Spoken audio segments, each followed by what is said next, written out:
Кандайсыңар достор, кандайсыңар туугандар? Баарыбыз эле тууган болобуз. Ушундай мындай жылмайып баштайын. Бүгүн сабакта жакшы эле аябай кечигип келип, нерв болуп келип, анан баштайын дедим эле силерге жанагы сүрдөнгөндү, толкунданганды практикалык түрдө көрсөтөйүн деп болуп эле эрте келип алдым. Отуруп мындай толкунданганым өтүп кетти, ошон үчүн азыр эфирге толкундануусу жок эле чыгып атам. Үйгө берилген тапшырмаларды аткарып атат деген ниетим бар. Себеп дегенде мен адамдар менен сүйлөшкөндө, иштегенде эч качан өзүмдү жаман настройго койбойм, мен өзүмдү позитивге коем, үмүткө коем, анан айтып берем эмне үчүн экенин. Азыр эми биз бүгүнкү темаларыбызды айта турган болсок, эмне үчүн биз мурда күнү, анан понедельник күнү, дүйшөмбү күнү, среда күнү тапшырмаларды берип аттым, өзүңөрдү жакшы тааныгылы, өзүңөрдүн ойлоруңарды, сезимдериңерди, эмоцияларыңарды тааный билгиле деп, анан эмне үчүн өткөндө үй бүлөдөн бирөөнү тандап алып, ошону сыртынан байкагыла деп тапшырма бердим. Азыр түшүндүрүп берем. Айталы, эмоция деген өзү, любой эмоция негизи адамга керек да, эмоциясы жок адам жашай албайт, эмоциясы жок турмуштун көркү чыгып калат, жакшы жаманын байкабай каласыңар, көп нерсе салыштырмалуу гана, салыштыра келгенде гана түшүнөсүңөр. Силер мындай кайгырбасаңар, сүйүүнү дагы билбейсиңер, ыза болбосоңор, жеңиштин таттуулугун дагы билбейсиңер. Ошондуктан эмоция баары керек бизге. Анан биз болгону ошонун зыяндуулугун азайтып, ошону мындай рационалдаштырууну үйрөнөлү деп атабыз да.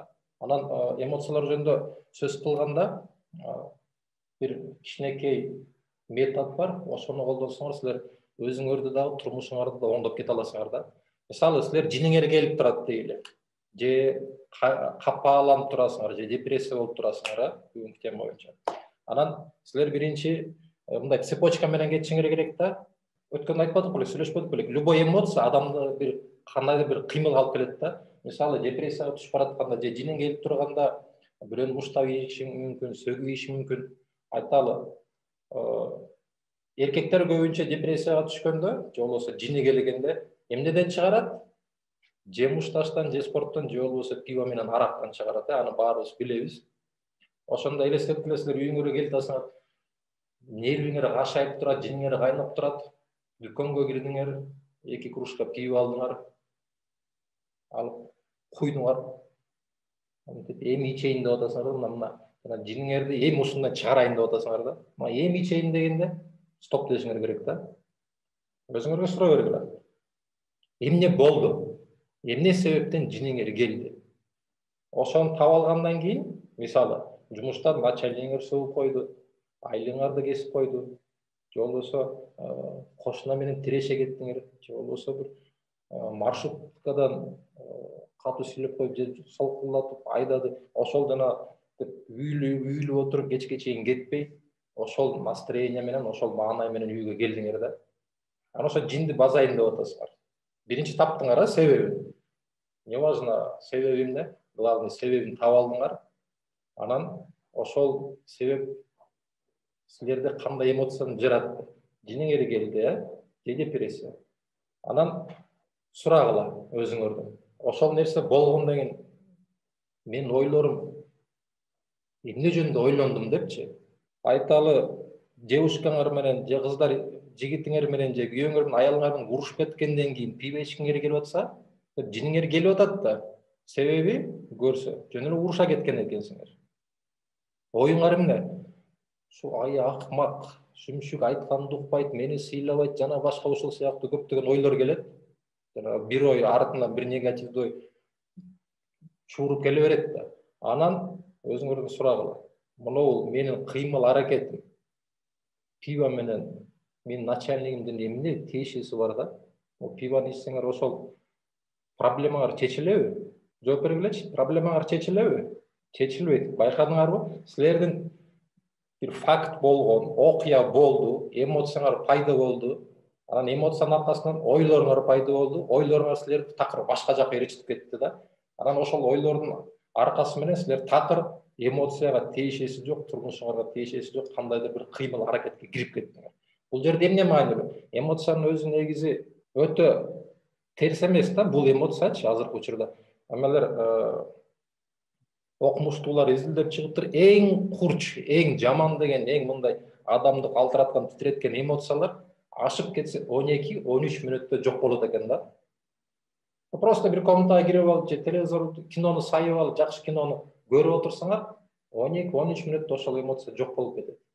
Андан кийинки калгандарын баары ошол эмоция жөнүндөгү силердин ойлоруңар. Анда орточо эмоциялар алар 2-3 мүнөттө эле жок болот. Күчтүү эмоциялар, эң күчтүү эмоциялар 12-13 мүнөттө жок болот. Азыркы эле мисал боюнча, шефиңер менен начальниңер менен уруша кеттиңер.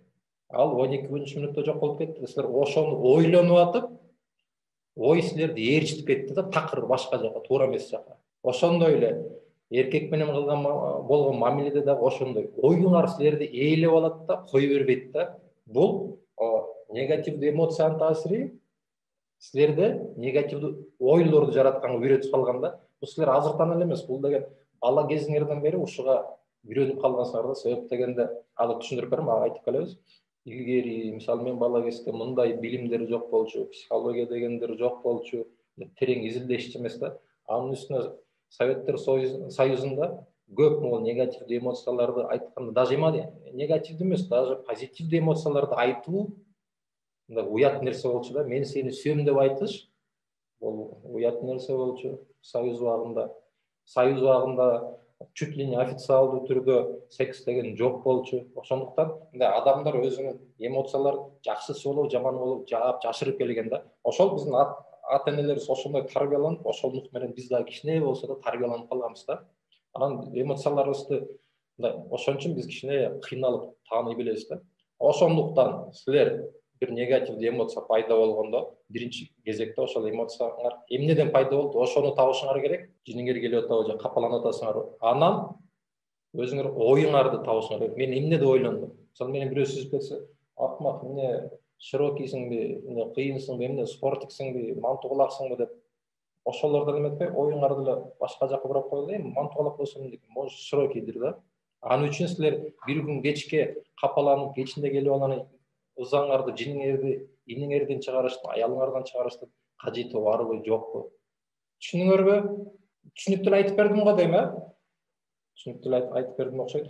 Ушул эле нерсе, мисалы, мен азыр жини келген жөнүндө айтып бердим, ал эми могул уялчаактык сезимдер жөнүндө айтып берейин. Ушундай эле мисалы да. Элестетип элесиздер, көчөдөсүңөр. Бул албетте ар бирөөңөр башыңардан өткөн, менин деле башыман өткөн жаш кезде. Көчөдө кетип баратасыңар.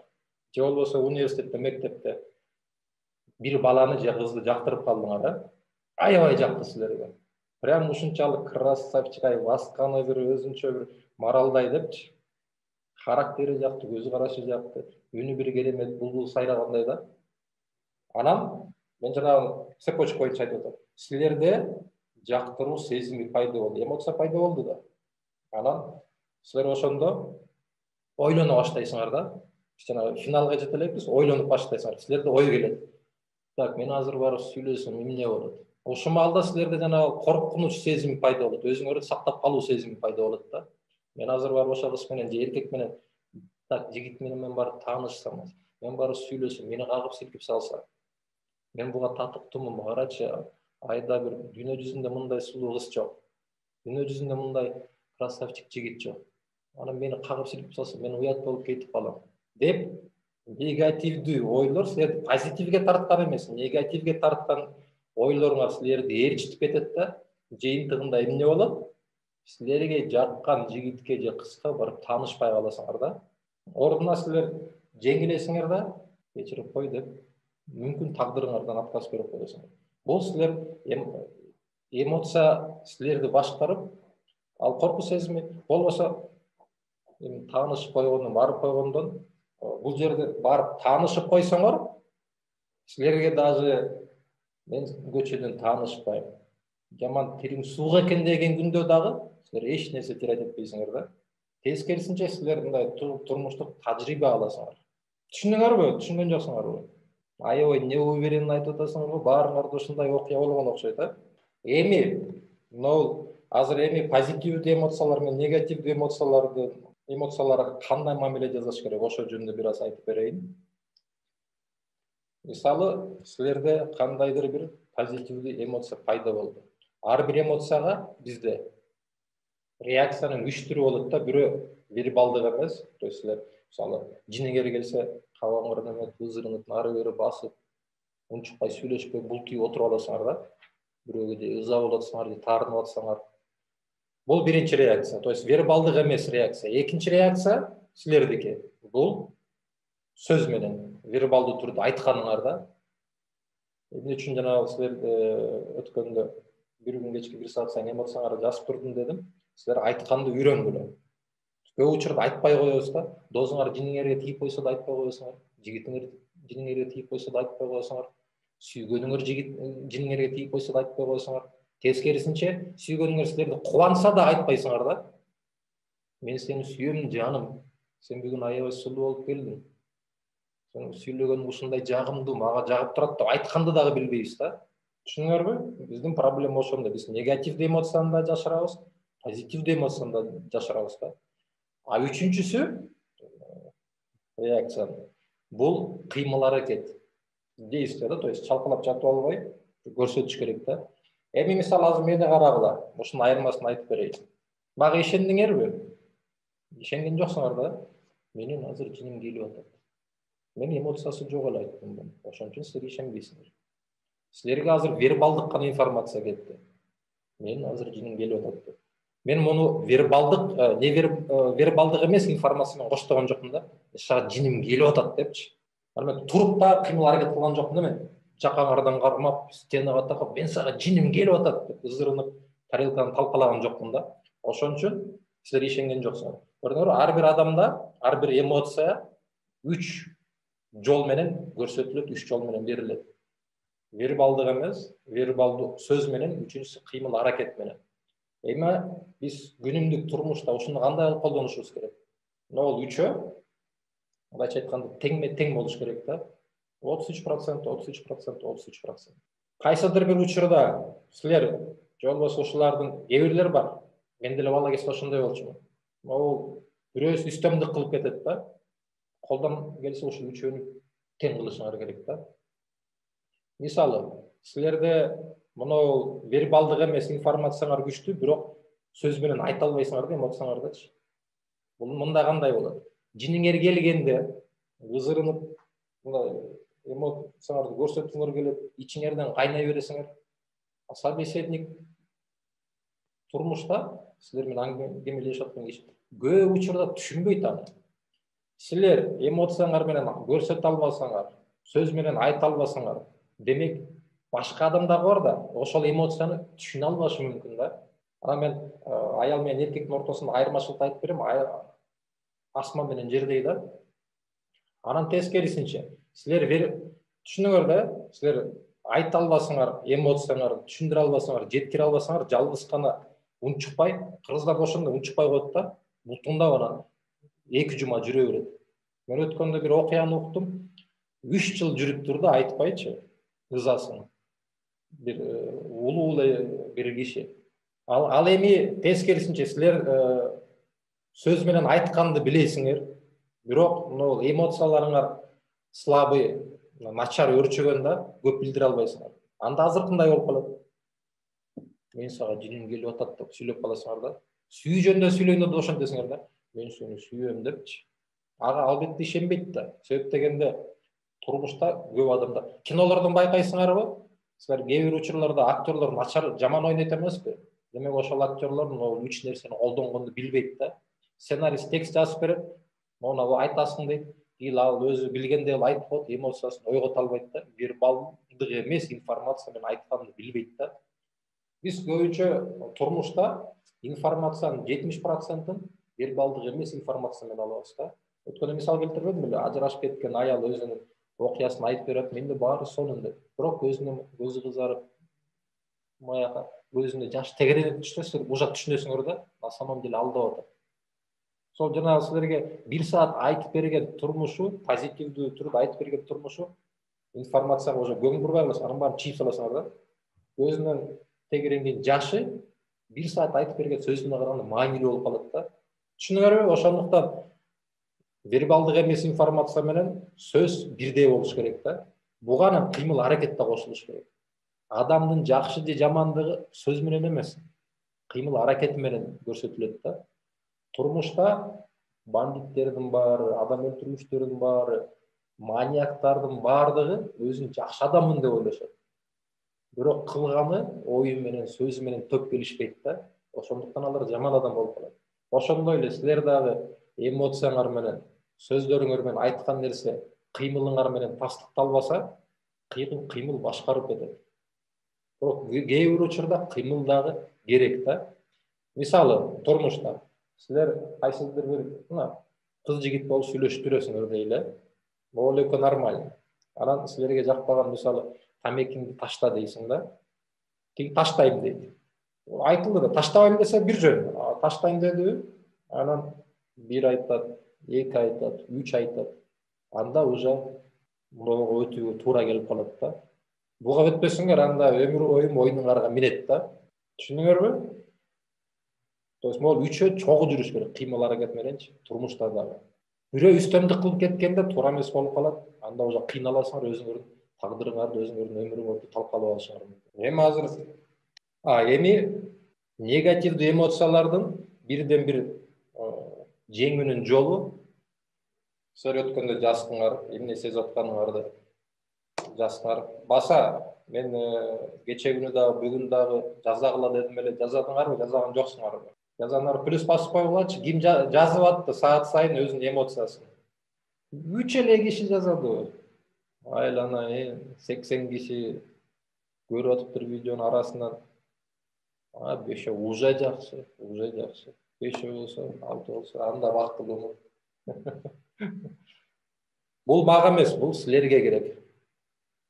Ошондуктан бул суроолордо тест түрүндө жазылган жок. Силерге мен 2 же 5 деген баа кое албайм. Өзүңөргө пайдасы бар да. Эми мындай карагыла. Негативдүү эмоциялар пайда болгондо айтыш керек деп сүйлөбөдүкпү? Эмне үчүн? Мисалы, силерде ыза пайда болсо, силер жанагы вербалдык эмес нерсеңер күчтүү болсо, унчукпай отура бересиңер, ичиңерден жей берет. Жиниңер келсе да ошентесиңер. Айтып койсоңор, ал чыгып кетет биринчиден.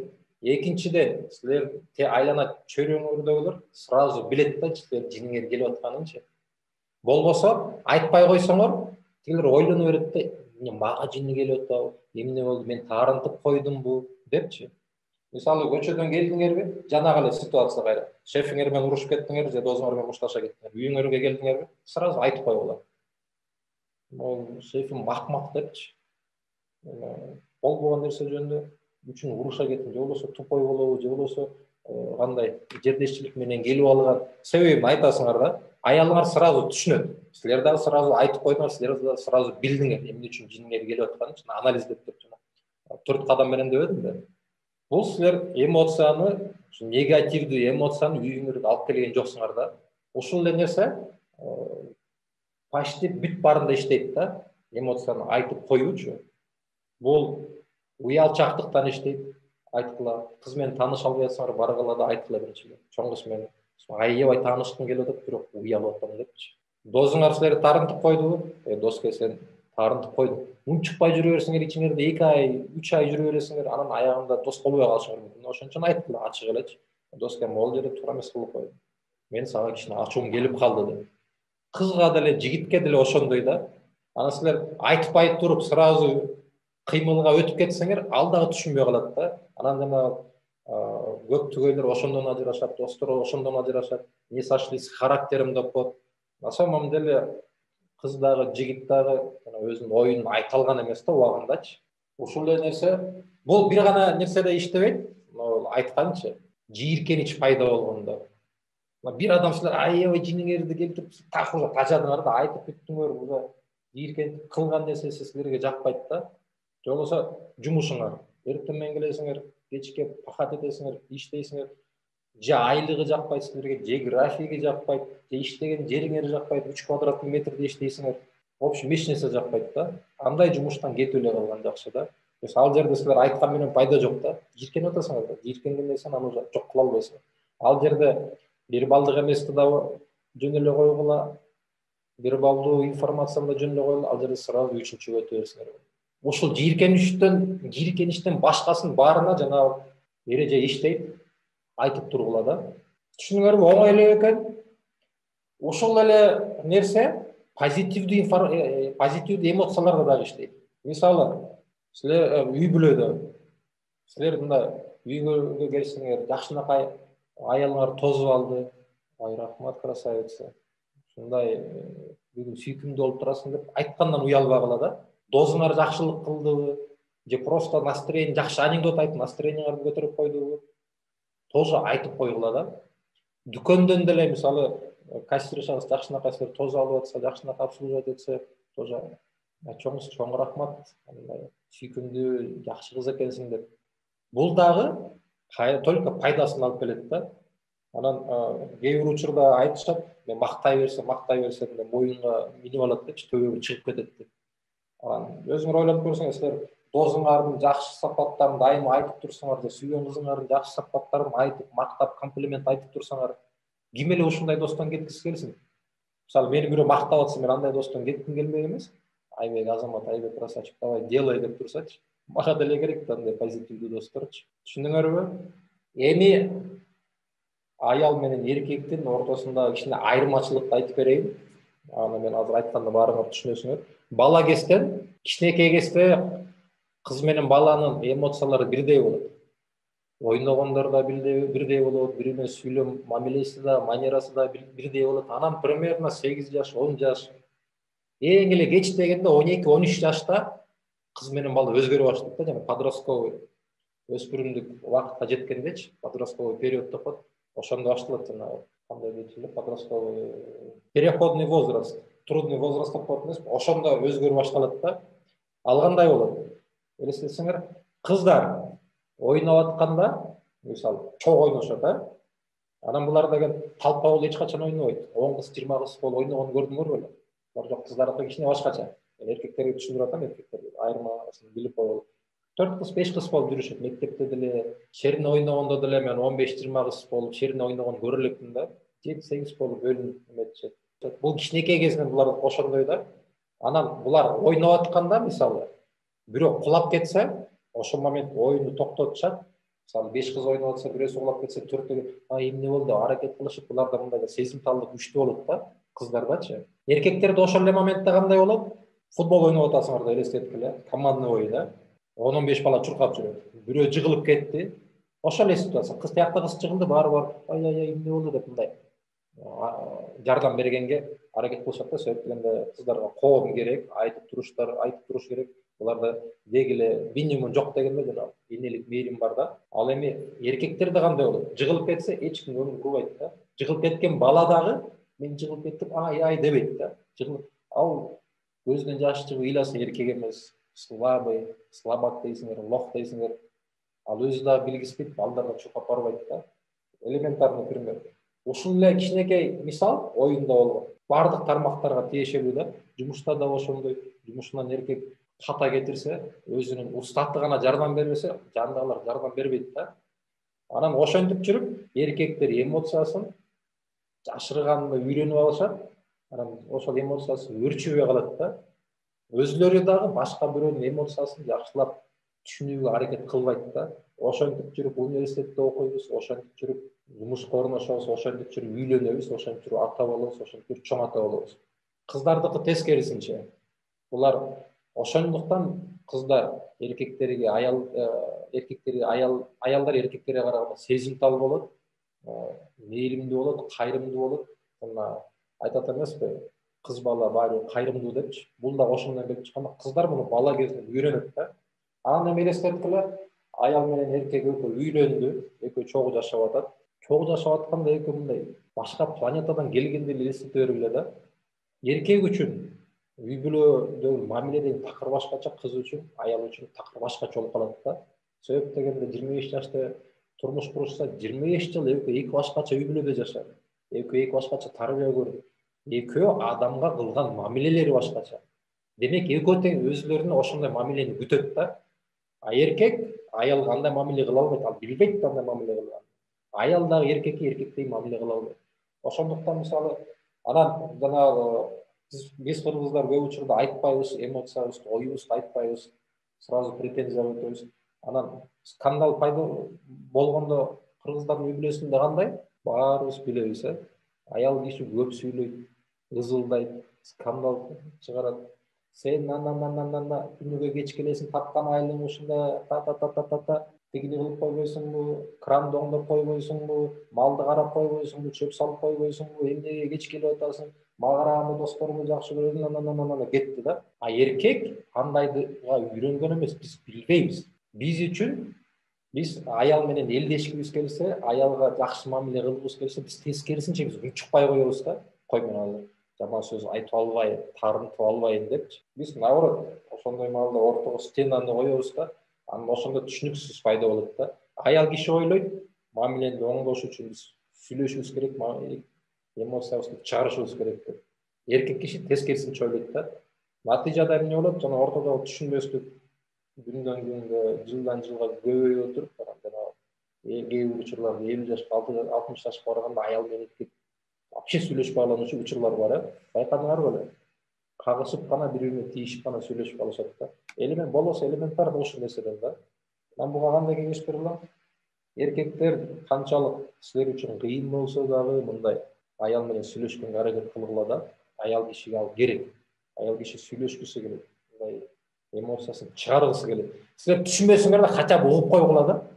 Түшүнбөй эле койгула. Аял киши үчүн силер аял деле күтпөйт силерден мени түшүнсүн депчи, от души. Просто угуп койгула да. Депчи. Бир комедийный кинодон көргөм, аялы чалганда телефонду алып туруп, диктофонду үгүзүп коюп, телефонду коюп коет, койсо ишин кылып жүрө берет. Диктофондо 20 секунд сайын деп диктофон жооп бере берет да. Аял киши үчүн сүйлөп бугун чыгарып алыш керек да.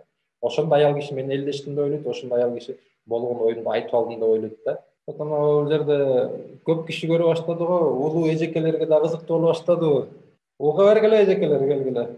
Муну мектепте үйрөтпөсө керек, жумушуңарда эле эч ким айтпаса керек. Түшүндүңөрбү? Бул нерсени билчү элеңер же билчү эмес белеңер. Аялдар тескерисинче, силер жана сүйлөйт десеңер, болгон нерсеңерди сүйлөп, айта бербей, эмоцияны база бербей, эркек киши түшүнбөйт, биз түшүнбөйбүз. Биз бала кезден ошо тарбияланганбыз да, табитибиз ошол. Мындай кичине аяр мамиле өтө көп нерсени айтпай.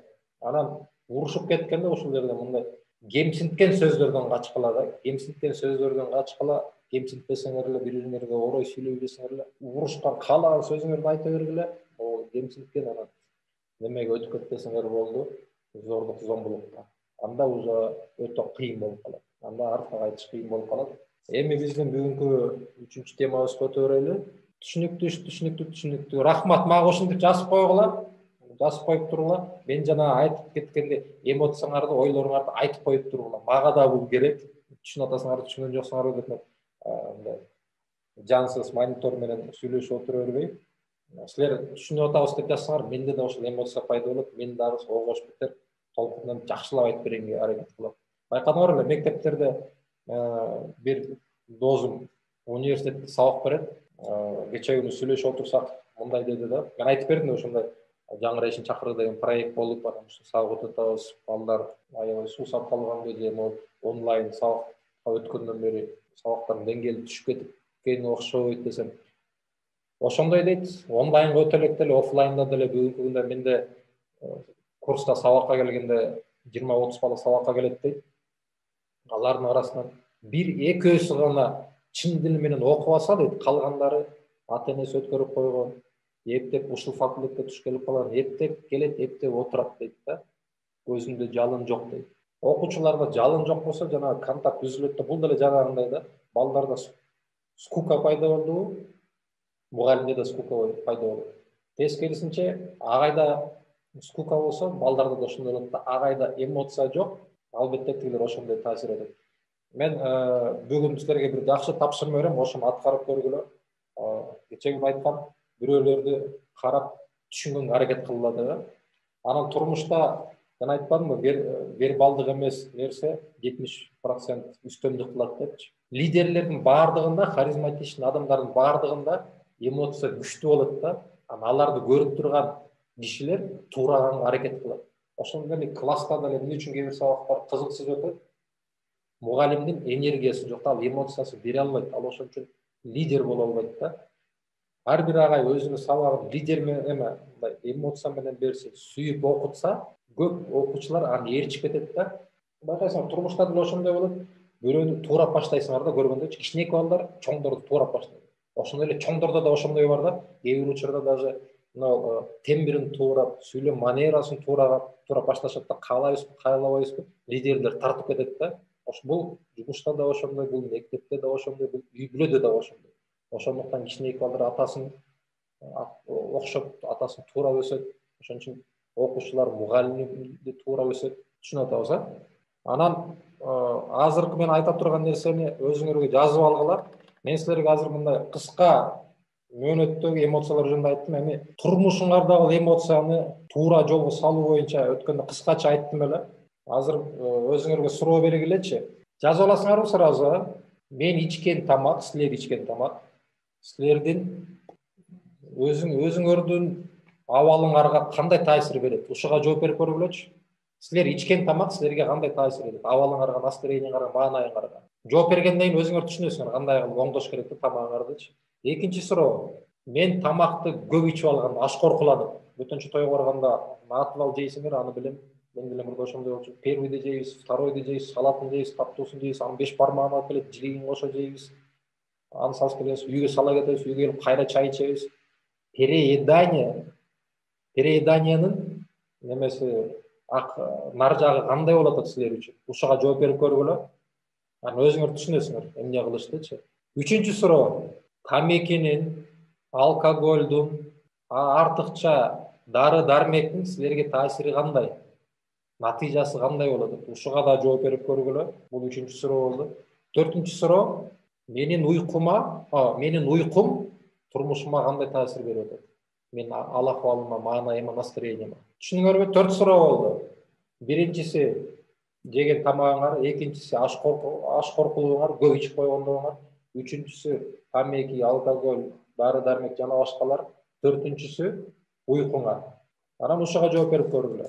Жоопторуңар жакшы болсо, сөзсүз түрдө бир жерден жыйынтык чыгат, өзүңөр жооп бересиңер. Анан турмушуңарда, күнүмдүк турмушуңарда эмнени оңдош керек экенин түшүнөсүңөр. Бул мындай чоң дистанциядагы эмоцияңарды, деги эле турмушуңарды иретке келтирүүнүн жолдору да. Анан мен силерге тапшырма берем, кечкиге чейин эжейлериңерге дагы тапшырма берем. Андан тышкары мен мындай ооз-эки тапшырмада любой бир кыска аңгемени алгыла. Любой аңгеменин бир абзацын алгыла. Абзацын экенин баарыңар билесиңер да. Жок, мындай сүйлөшөбүз, кечки сабактар интерактив болот да.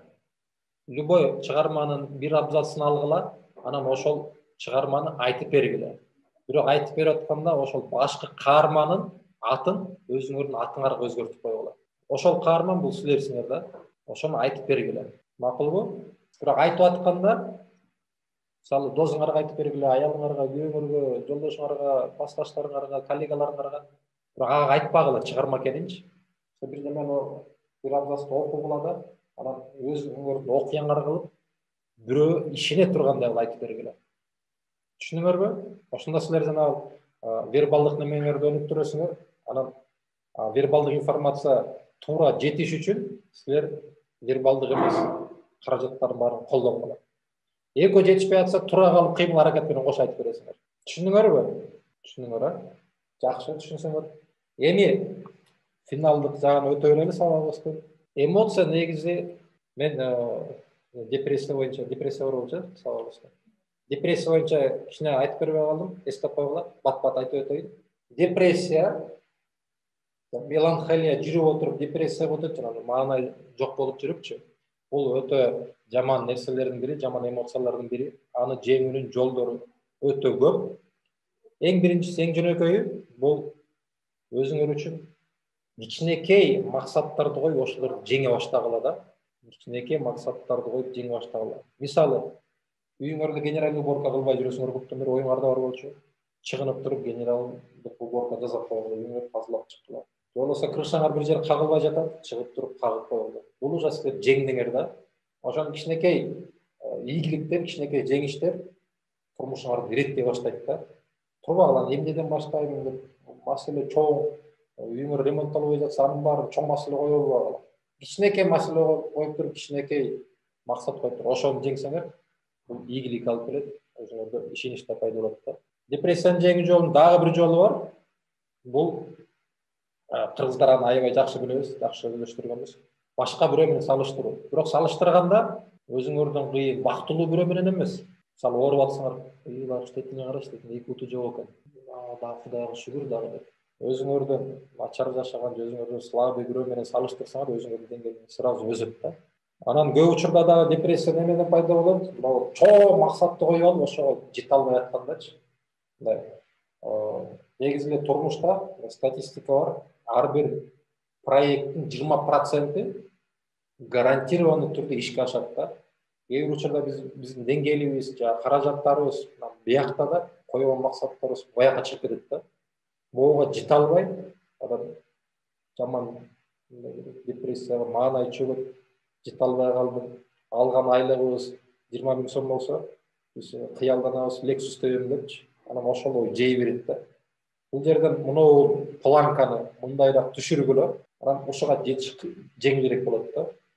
Айтпадымбы, жеңил кичинекей жеңиштер самомнениени көтөрөт да, өзүңөр маанайыңарды да көтөрөт, духуңарды да көтөрүп турат да. Депрессияны жеңүүнүн эң күчтүү жолу бул башка бирөөгө жардам берүү.